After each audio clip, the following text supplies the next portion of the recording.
Hi, it's Zena Krogadal. Thanks for joining me for this very special live stream this evening on Tuesday evening with Kimberly Stevens, who is a Hall of Fame swimmer with the University of Iowa. And I can't wait to bring her on so that we can talk about what is going on with the Hawkeyes here. So hang on, let me get my intro on and we will get her in.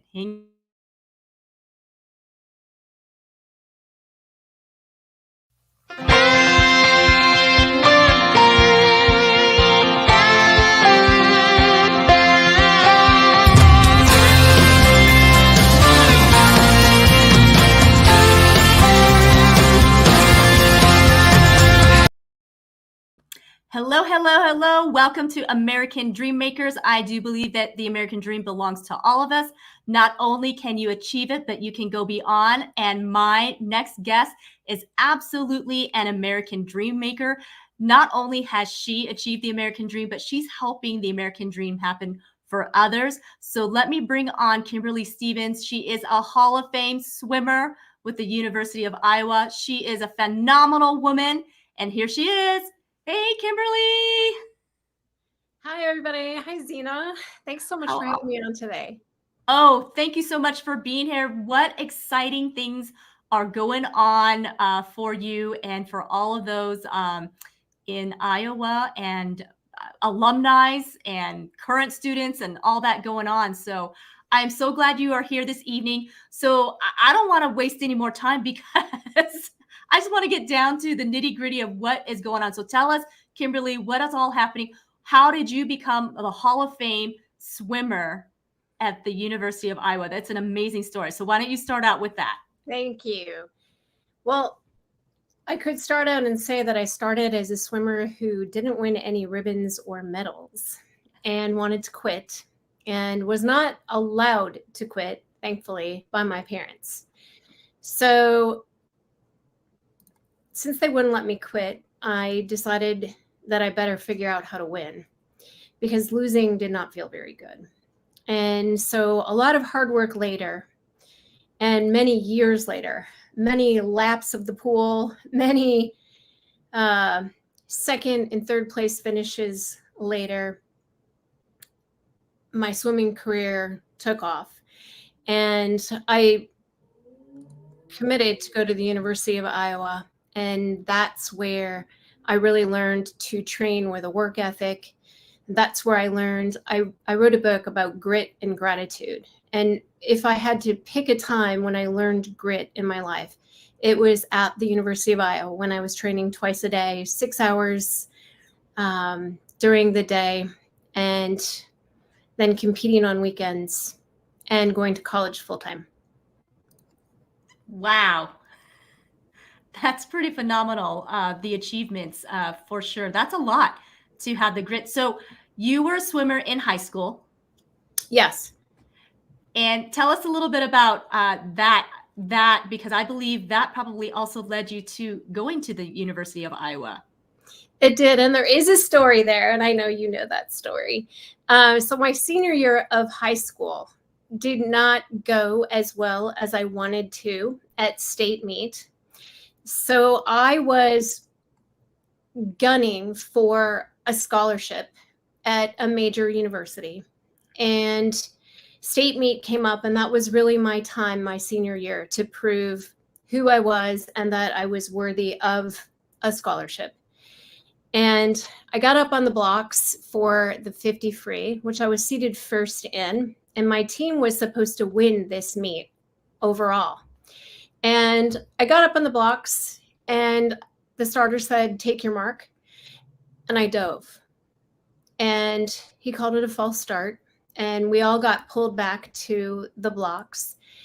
And the whistle blew. I stepped up on the blocks again, "Take your mark." And I dove. And I was disqualified. And that was, at that moment, probably the end of my swimming dreams and the end of my swimming career. And I had to get out of the pool And I wanted to just run out the natatorium door and never darken the door of a pool again. And my coach, Carol Bobo, grabbed me and she took me in the locker room. And I wish I knew what she said to me. Essentially, she said something to me like, "You're not quitting, and you have about 15 minutes to compose yourself, and then you're getting back up there for the 100 free." And I could not even, I was 17 years old, just barely 17.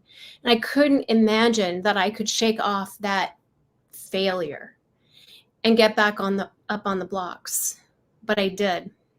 And the sergeant said, "Take your mark." And I glued my feet to the block. And he blew the gun and I had a very slow start. And instead of getting first, as I was ranked and seated, I ended up second. And it was a good second. It was a victory over fear, a victory over wanting to quit and give up. And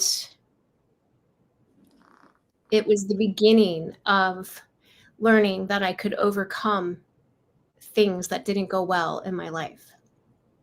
And ironically, the school of my choice, Iowa, the coach said to me several years later when I asked him, "Why did you still recruit me after that double false start?"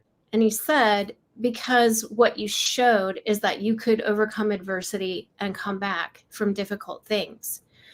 And what he was really saying at that time when I was in college was almost prophetic, speaking over my life, because my life would end up being filled with a lot of very difficult things from which I've had to come back. Yeah, pretty amazing, Kimberly, for sure. And so, so as you went into college, you became obviously an incredible athlete. Well, you were already a great athlete, and you became an incredible athlete because you are a Hall of Fame swimmer. Tell us about that that title. What does that mean, Hall of Fame swimmer? So that meant that I won Big Ten events and set Big Ten records. It meant that I was an All-American, and it meant that I was a team captain. I was also academic All-American, academic All-Big Ten, and that all rolled into one.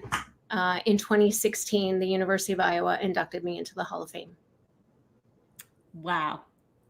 That's a very prestigious, designation. That's a very prestigious title to have, Hall of Fame, because that's not easy to become a Hall of Fame in any aspect, and let alone, like you said, breaking records. That is phenomenal. So now I know you've got a current mission going on, and I really want you to share what's all happening with this and why being this Hall of Fame swimmer is such a honor for you, and what is happening right now.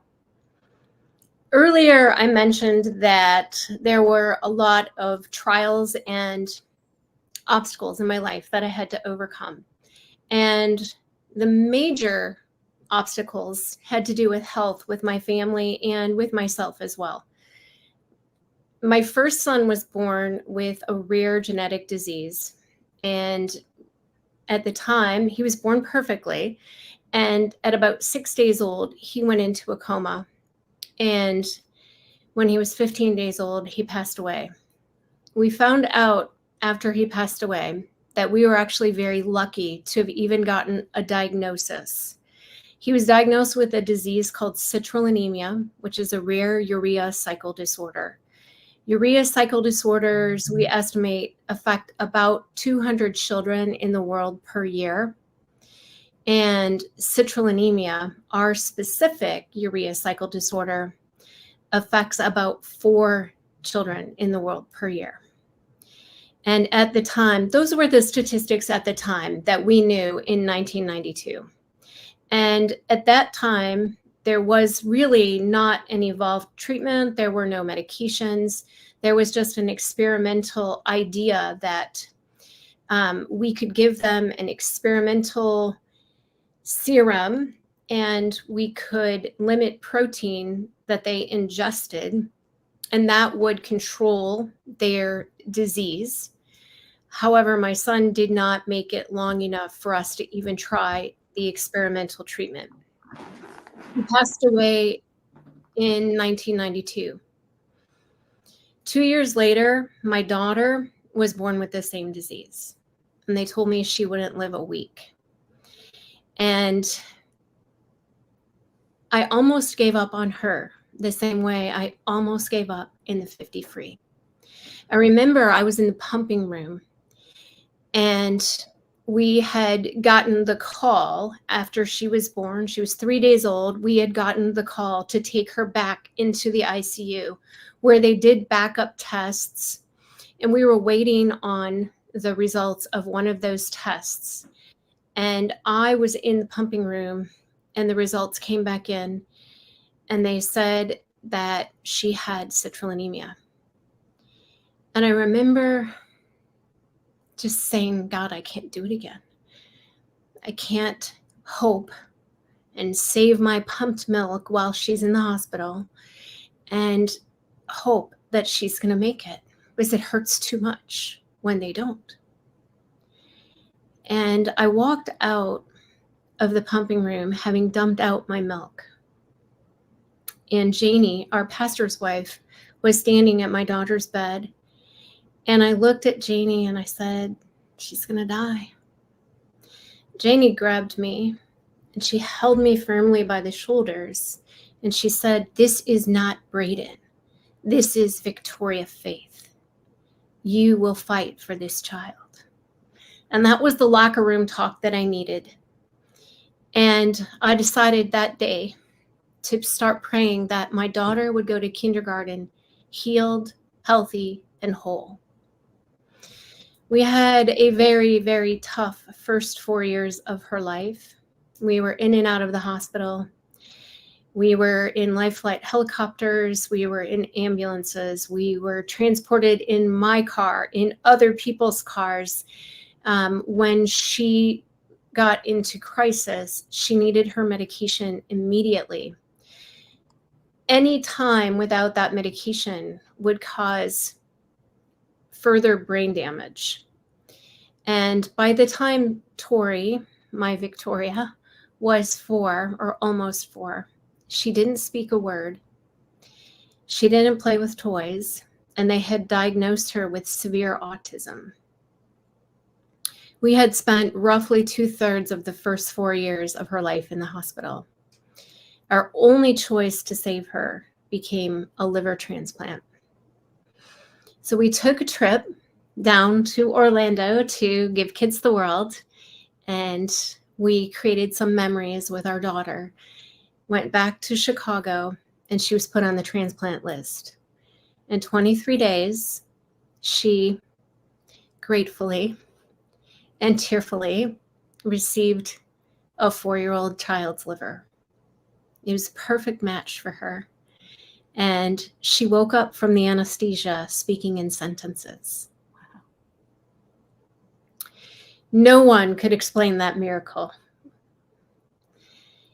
Fast forward another year after her transplant, and my Tori went to kindergarten, healed, healthy, and whole. Giant victory. During the course of those 4 years, I also had a third child, my Daniel Robert. He's Daniel because he went through the lion's den of having a 1 in 4 chance of being born with citrullinemia. And he wasn't. He was born completely healthy. And Daniel grew up, though, in the shadows of a sister who could go into a coma or a life-threatening crisis at any moment in time. So he grew up in the shadow of death, if you will. And it was very stressful and very different for him to grow up in that kind of environment than to have a mom who could pay 100% attention to him as a young baby. So as I tell all of this story, I'm leading up to a very big moment that's happening on November 19th this year. My daughter, Victoria, is turning 30. And that is a huge milestone. She's had her liver for 25 full years, which is another miracle. And she graduated from high school. She graduated from college. She's married. She has a life that is very normal. And it's miraculous. And bringing this back into my swimming career and the University of Iowa, and as you know, football season, Iowa has a very, very special tradition that they started several years ago. And that is at the end of the first quarter of every home game, they stop and they turn every single person in the stadium, players, coaches, officials, and spectators. Everybody stops and turns and waves to the kids and the families in the children's hospital. Wow. When I first saw that, I remember thinking, wow, I wish they had done that when we were in the hospital and spent all that time. And then I got to go to Kinnick Stadium in 2017 and experience my own first wave in the stadium. And I could not cry. And the hope and good will, and everyone is just sending those kids and their families good wishes and hope and healing. And I thought about that for all of these years. And I decided that this year, in honor of my daughter's 30th birthday, that I want to bring the Hawkeye Wave to Orlando.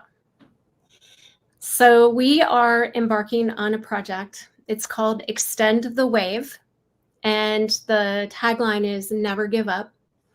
And essentially what we're doing is on the weekend that my daughter turns 30, my daughter and my son and I and other friends and family are broadcasting the wave in Advent Children's Hospital in Orlando. And we are going to serve the families a tailgate lunch. And then we're giving Wave Watch packs to all of the families. And those Wave Watch packs will have things that you need when you're in the hospital, things like chapstick and tumblers and a stadium blanket to watch the game, snacks to watch the game, just things to feel normal for just a couple of minutes watching a football game, even though the family might be in the hospital. So when is this taking place again, Kimberly? It'll be November 18th. November 18th. And this is in Orlando, Florida. Orlando, and at the hospital there. Advent Children's Hospital. Okay. Okay, guys. So if you guys are in Orlando or want to come in just for the special event, November 18th is the date you got to plan. I want to know, how many Hawkeye fans do I have in the house right now? And, so let me know that you're here. Oh, Facebook user. I'm not sure who you are, but how absolutely incredible, Kim. This is so wonderful. Oh, you guys, if you are on here, if you can give StreamYard permission, then we can see your name, streamyard.com/Facebook. That'd be great. Or just kind of type in your name as you give the comments so we kind of know. It'd be great. And yeah, if you are a Hawkeye fan, if you're an alumni or you're currently going to, Iowa, University of Iowa. Gosh, I almost said the wrong one again. Oh, I'm so sorry. No worries. That's a no-no. So anyways, if you are in the house, absolutely let us know that you're here, because this is really exciting. This is, your story is heartbreaking. And I think every mom can absolutely feel the pain that you have gone through when you speak about it. Like it's there. And losing a child, is not easy because that's just not the way it's supposed to go. But what miracles you have had, like you said, Victoria being 30. Wow. You know, and then your son not being born with a citrul anemia. That is so amazing, you know, for sure. God is just so good. And what a testimony that you have, Kimberly. And I love that you are just out there just wanting to give back and wanting to give because you understand what it felt like to be having to battle in the hospital with your own child. So Hawkeye for life. I swam with Kim. This is Dana. Hi, Dana. Thanks so much for tuning in. Yeah. That's awesome that you swam with Kim. She's like a mermaid, a live mermaid. That's what I picture, real fast. Not as much anymore. Go Hawkeyes. Brilliant work, Kimberly. Oh, very nice. What's really exciting about this project for me is that it's not just about the kids who are in the hospital. And thinking this through, this is about the siblings of the kids who are in the hospital. This is about the moms and the dads. And the wave is just a message to say, we see you, we love you, never give up, and stay strong. And so many times we think that when a child is in the hospital, everything is about the child.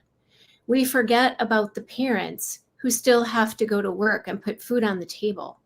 We forget about the siblings who are competing for attention from their parents while their sick sibling is so needy. And then the sibling who's in the hospital, I think often can feel guilty as well because the whole family dynamic is completely changed. And it's a family issue. And what I love about our project is we want to bring hope to the entire family. Yeah. That's beautiful. Her book is beyond wonderful, something every person should read. I'm blessed to have been able to read it. That is absolutely true.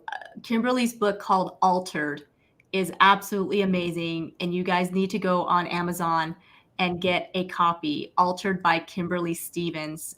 It is an amazing, amazing book. Something so small means so much to these families. What a wonderful gift you are to these families. Oh, absolutely, for sure. And so the mission, I've got here that the mission is to extend the hope inspired by the Hawkeye Wave to the children and families beyond Iowa's borders. So that's exactly what you're doing. And extending the wave is inspired by Iowa Hall of Fame swimmer, Kimberly Stevens. And that is just so amazing, Kimberly. And so I like right now, I just feel like I want to stand up and go, woo. So this year we're putting our focus on Orlando, and the goal, the dream, is to, in 2024 and beyond, extend the wave in other cities as well.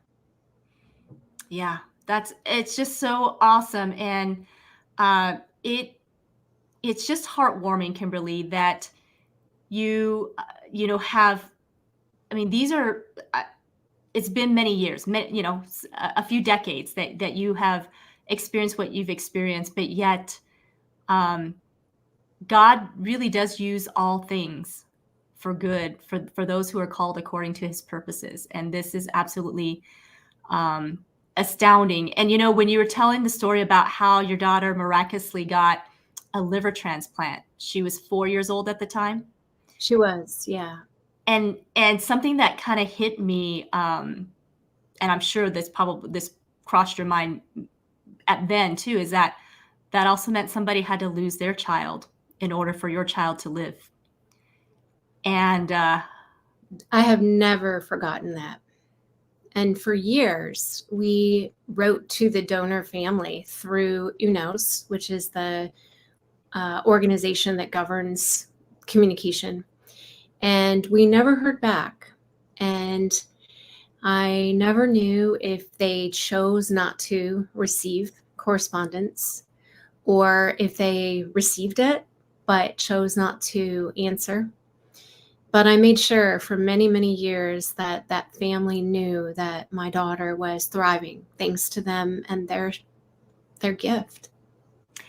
And that's such a wonderful reminder, the gift of organ donation, um, in the event that you do end up losing a loved one, because it really truly does save lives, that we don't even, fathom or think about.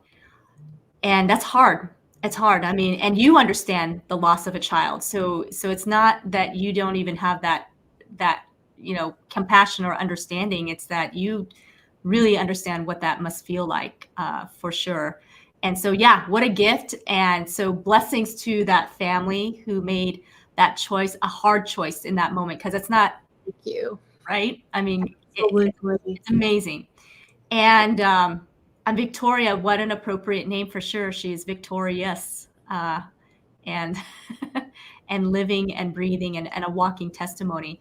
So, Kimberly, as you are gathering up and getting ready for this extended wave, what are the things that are needed, and how can we all come along and help? Fabulous question, and thank you for asking it. The primary thing we're looking to do is to raise funding to purchase small items that will go in the Wave Watch packs, and also to pay for the broadcast of the game at the hospital, to pay for the tailgate lunch. And those are pretty much our expenses.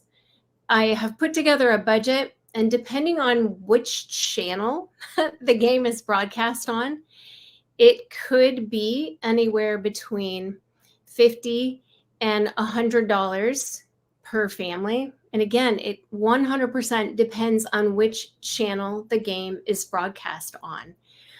And what is so amazing about that is NCAA football, because it's such a big entity and business at this point in time, they do not disclose channels until approximately 2 weeks or a week before a game. So that right now is my biggest challenge, is just making sure that I have enough funding to get the channel so that we can broadcast the game at the hospital. Wow. So G3 for Giving is the name of this whole event. Is that correct? G3 for Giving is actually the name of a 501c3 organization that I started a couple of months ago. And G3 is, it stands for God, Grit, and Gratitude. And for giving, meaning it's a 501c3. Our first project is Extend the Wave. And we are focusing and putting all of our efforts into Extend the Wave right now. And stay tuned for more projects coming up. Amazing. Amazing. And this is, when you're doing events like this, it takes a lot. It takes a lot of work. It takes a lot of hands and feet. So for those that are in the Orlando area that can come out and help, we have really cool t-shirts. Really cool t-shirts. Awesome. So they can email you at Kimberly at godgritgratitude.com, which I've got scrolling across the bottom here, right? Please. Yes. And I do have giving links that I can send to you if you send me an email. Yes. You guys, please, absolutely, whatever you can do would be helpful, even if it's just $5 or whatever, that goes a long way. So whatever you can do to help, absolutely get on and donate. And if somebody on here might be able to post in the chat the website that will link to the, which is it godgritgratitude.com? No, It's going to be on my author site on KimberlyJStevens.com. It's Okay. just not up there yet. There Got it. are links to the giving page, though. On KimberlyJStevens.com. There will be, yes. Okay. Okay. Awesome. And then tell us a little bit more of what really deeply inspired you to do this? I mean, what was the like moment, like you're like, this is the year we're going to do this? Because I'm guessing this has been on your heart leading up for quite some time, but yet now's the time you are launching it. So what happened was in July, one of the news stations in Iowa City started to celebrate their anniversary, their 70th anniversary. And they nominated they named who they felt were the top 70 athletes of all time at the University of Iowa. And I made that list and I was blown away. And I really wanted to do something to say thank you. And I just started thinking about it. What could I do? I thought about donating copies of my book to the families at the hospital. And it just seemed like I wanted to do more. And then we started planning my daughter's 30th birthday celebration. And the light bulb went on. And everything seemed to come together. The fact that I'm one of Iowa City's own, an athlete who's celebrated at the University of Iowa, and the athletic department and the football team extend this wave of hope to families in the hospital, and that I am one of those families from the hospital from many years ago. And it came together that we need to, one game per year, we need to extend the hope of that wave beyond the borders of Iowa City.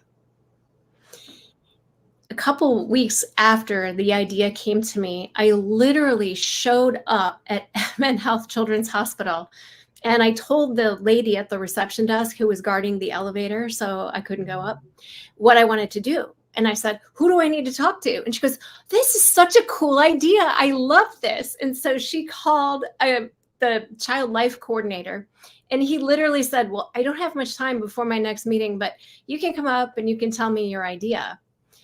So I did. I told him my idea, and he absolutely loved it, though he had never heard of the wave. He shared it a couple days later with another of their child life coordinators at the hospital, and she knew all about the wave. And she is so excited that it's coming to their hospital in November. That is very exciting. Wow. So cool. I think it's going to be an amazing day. You're going to bring a lot of smiles to a lot of faces. Because like you said, when you're kind of going through those types of trials, sometimes hope seems so far away. And you feel very invisible. And the great thing about the wave is that it is done at every home game that Iowa plays. And so if I can connect a few people at the end of November, they'll have another game or two, hopefully, to see a wave. And if they care to tune in next season, they'll be able to see 8 more waves. And that is a gift that can continue to give and give and give. Oh, yeah, absolutely. To just bring that hope and, like you said, feeling like you can do something normal, that you can participate. So awesome, Kimberly. I'm so excited for you. So excited for what's going to happen on November 18th. So excited for all the little ones that are in the hospital with their families. And I just can imagine the smiles and the tears that will be there. And so donation-wise, what do you need the most of? Are monetary? Do you need things? I mean, what can people do? Monetary. Okay. Really, truly, it's monetary. And I will post this link in just a second. I will grab it and post it in the chat. But we're looking for to purchase items for the families, and they will all have our logo, Extend the Wave and Never Give Up. And they'll have t-shirts that say Never Give Up. And that's the whole idea, is that they will have things that can go with them that are practical. And they'll be reminded that there are people out there cheering and saying, never give up. Yeah. Your book, Altered. So we touched on it in just a little bit earlier. Tell us a little bit more about this particular book. And I know it's the story, but how was it for you when you wrote it? And what do you hope that the book will do for others? So my book is a very honest story about a woman who experienced a lot of hard things. And that woman is me. And as you know, I lost my son. I spent 4 years in the hospital with my daughter. And there were some very dark days where we thought we were losing her when she was in the hospital. And then I experienced breast cancer myself, the foreclosure of my home because of debt due to not having disability insurance, a lot of different life-altering, life-changing obstacles that happened in my life. And when I thought of just one of those things, one of those would be enough to sideline a lot of people. And for some reason, I'm still standing by the grace of God. And I knew that I was supposed to write my book in a way to encourage others who are experiencing hard times to know that God is there. He may be quiet. He may seem like he doesn't care, but he does.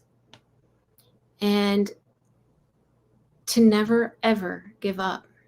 And so the title of my book is Altered, and it's ALTAR''D, like the altar of God. And the subtitle is Finding Hope Through Grit and Gratitude to Never Give Up.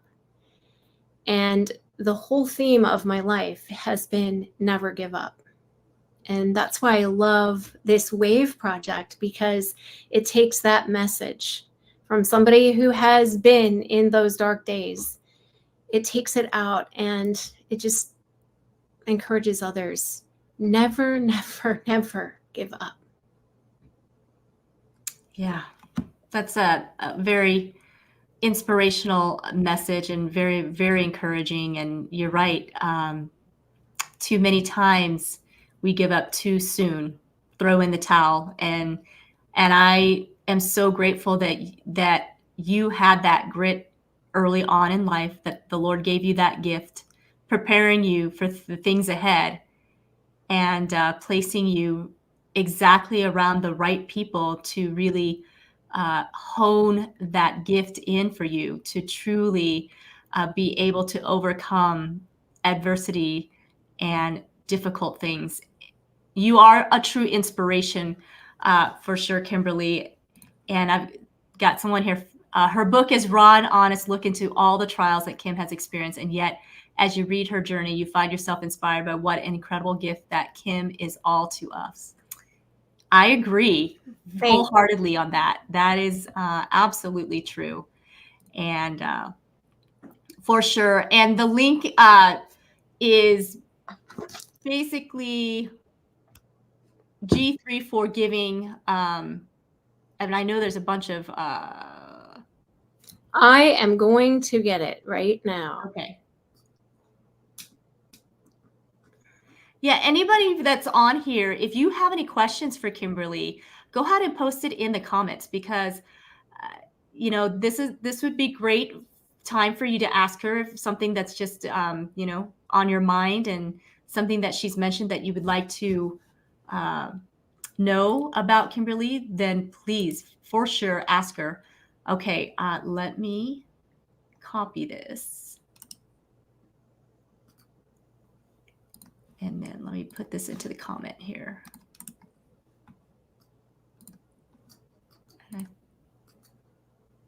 And let me see if that appeared for you guys.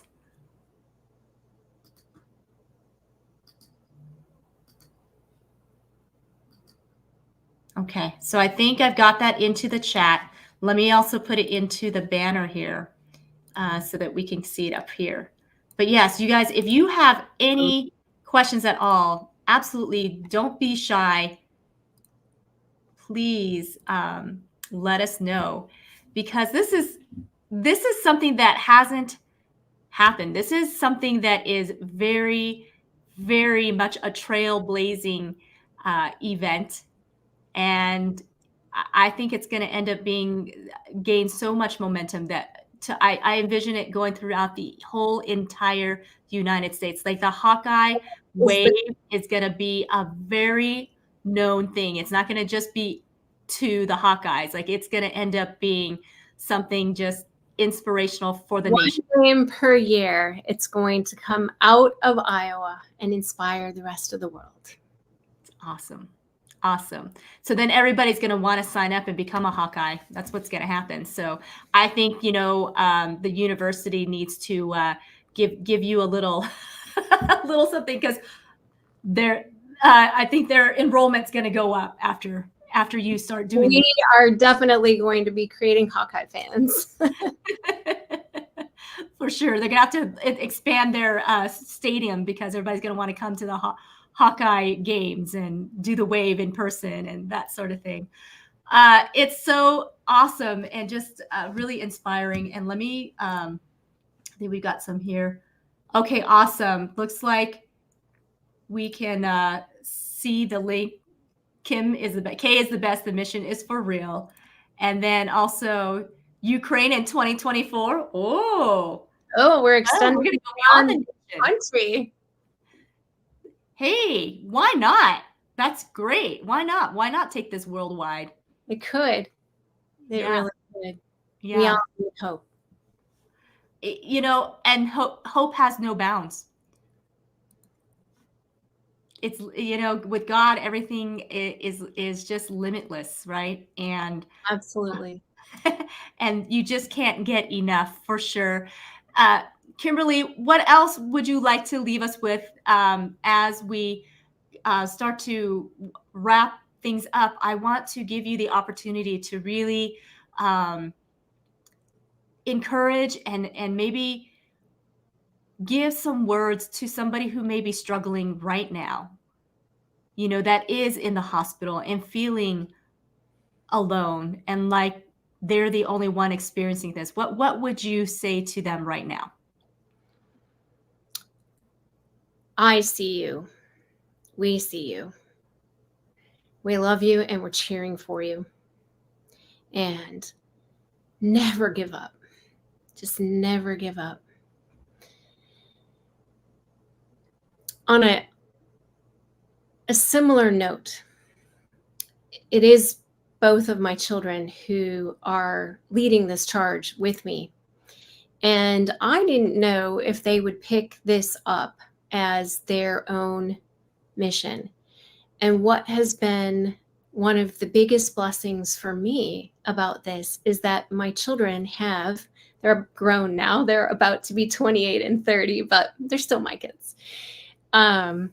They have really embraced this mission, if you will. And what I'm seeing is healing taking place. Our family did grow up with all of that stress.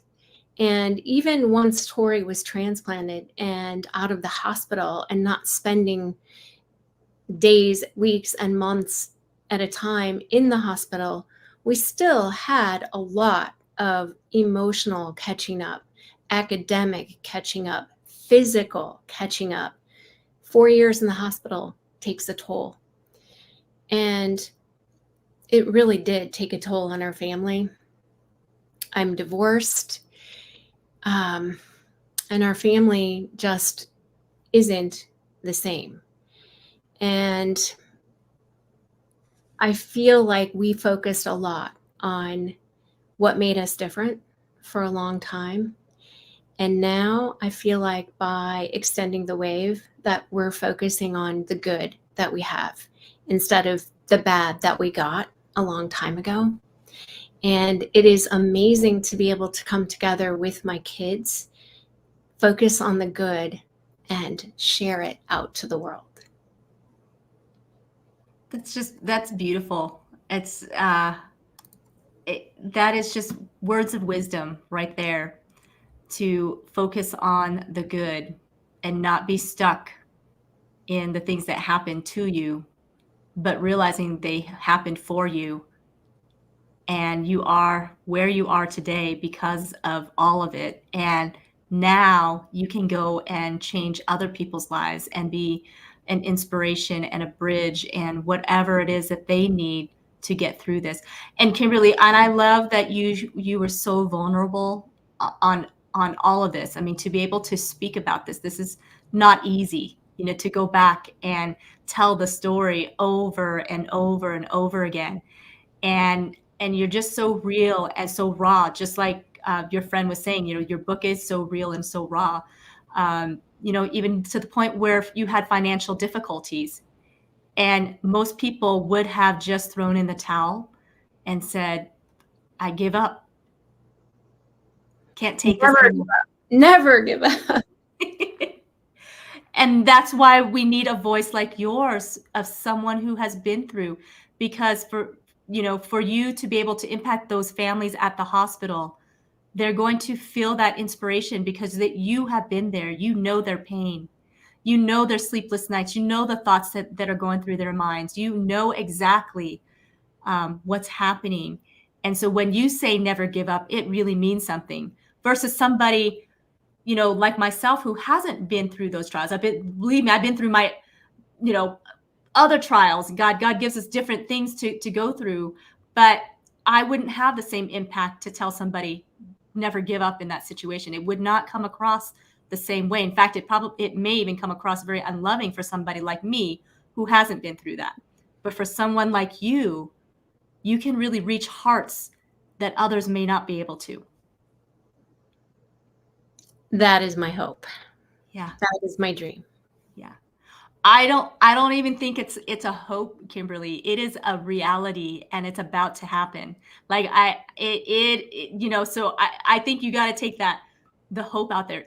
It's going to happen, and it's going to transform lives, and it's going to be an amazing thing. So Kimberly, you are phenomenal. You're a beautiful person inside and out, and just keep fighting the good fight, Kimberly. And I know it's, life has a lot of ups and downs, the hills and valleys, and right. And even among you doing this, and you've got such a huge smile, I also know you guys keep Kimberly in your prayers, because when you're doing something to this magnitude and having this kind of impact and having this kind of glory to God, there's spiritual warfare that happens because the enemy doesn't want this to happen, because it's going to change lives.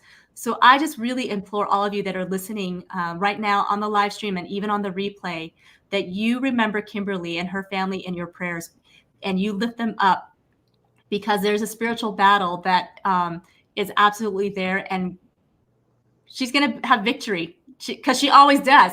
She's a winner, and she will always be a winner, because Jesus is in her life, and it shines and it shows.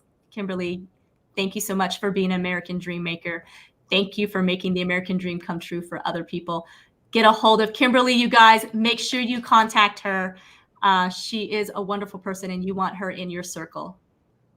Amen. Thank you so much. I have to wave goodbye. Yes, wave goodbye. Never give up. Absolutely. All right. We will see you all next time. Thank you so much, you guys, for being here on American Dream Makers. And absolutely, if you're listening to this, whether it's on the replay or live, be sure to share it out. Don't keep this to yourself. This is too amazing of a thing happening, and we got to get the word out so that we can extend the wave, and let's make Orlando absolutely, be of a shining beacon of hope this year for those in need. And so absolutely, thank you so much. And please, American Dream Makers is on YouTube, Facebook, and also LinkedIn. Zena Krogadal right here. Like and share my page. And if you'd like to be a guest or know of anyone that'd like to be a guest on here, make sure you get a hold of me. You guys, God bless you and have a great evening.